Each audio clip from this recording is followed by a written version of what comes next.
चला भाऊ.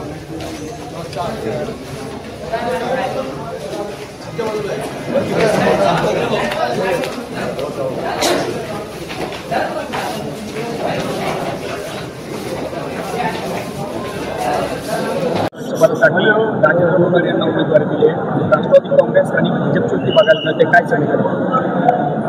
राज्याचे मुख्यमंत्री आदरणीय देवेंद्रजी फडणवीस साहेब, आदरणीय भुजबळ साहेब, आदरणीय गिरीजी महाजन यांच्या प्रयत्नातून आणि त्याच्या संकल्पनेतून जी आहे ही युती इकडे येवल्यामध्ये जी आहे झालेली आहे. त्यांनी पुढाकार घेतला आणि त्यांच्या चर्चेअंती जी आहे की महाराष्ट्रामध्ये जे आहे ज्या पद्धतीने ह्या युतीमध्ये आपण एकत्रितरित्या काम करतो तसंच त्या येवल्यामध्ये सुद्धा एकत्रित काम करण्याच्या दृष्टीने आम्ही हे दोन्ही पक्ष जे आहे त्या एकत्रितरित्या निवडणूक लढायची ठरवलेली आहे. नगराध्यक्षपदाचे जो आमचे उमेदवार जे आहेत राजेंद्रजी लोणारी यांचा आम्ही फॉर्म भरलेला आहे आणि त्याचबरोबर काही जागांवर जे आहे भाजपचे उमेदवार राहणार आहे, काही जागांवर जे आहे राष्ट्रवादीचे उमेदवार उभे राहणार आहेत. अशा पद्धतीची ही युती झाली. महायुतीतल्या घटक शिवसेना शिंदे गटाने उमेदवार दिला आहे, सोबत राष्ट्रवादी शरद पवार गटाची मदत घेतली. काय असं आहे की ह्या लोकल बॉडीच्या निवडणुका आहेत. त्या लोकल बॉडीच्या निवडणुकीमध्ये वेगवेगळ्या ठिकाणी वेगवेगळी समीकरणं झाली. काही ठिकाणी जे आहे राष्ट्रवादी आणि शिवसेना आहे, काही ठिकाणी शिवसेना आणि भाजप आहे, काही ठिकाणी भाजप आणि राष्ट्रवादी, तशी वेगवेगळे समीकरणं वेगवेगळ्या ठिकाणी झालेली आहे. पण येवल्यामध्ये जे आहे हे भाजप आणि राष्ट्रवादी असं हे समीकरण झालं. सीटांची जुळवाजुळव करताना जे वाटप सीट देण्यात झालं बरीच दमछाक झाली तुमची. भाजपचे नाराज आहेत असं बोललं जातं. हे बघा, ज्या सीट्स आहेत त्याच्यामध्येच आपल्याला बोलायचं आहे की त्याच्या पुढे तर जाऊ शकत नाही. तर काही जणांना कमी सीट मिळणार, काही जणांना जास्त मिळणार, काही आमचे नाराज होणार, काही त्यांचे नाराज होणार.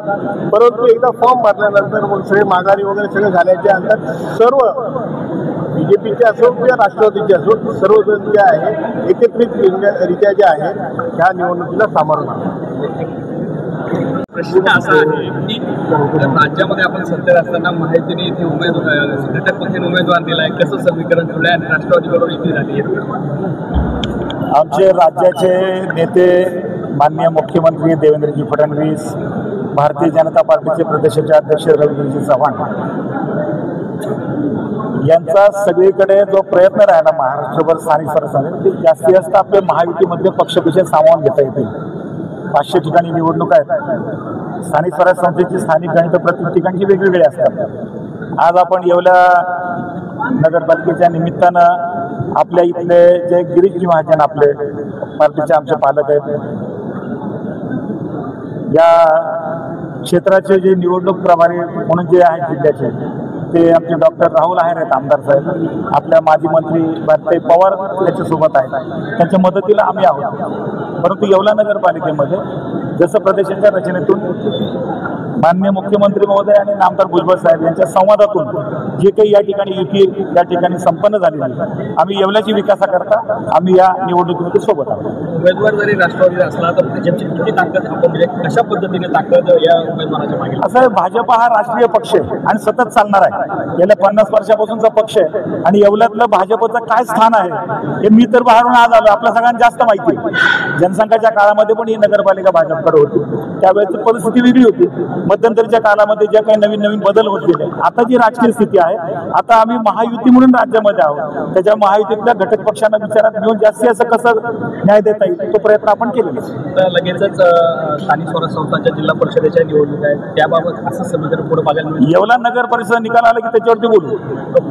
जागा वाटपाचा असं आहे, जागा वाटपामध्ये विषय असा आहे की शेवटी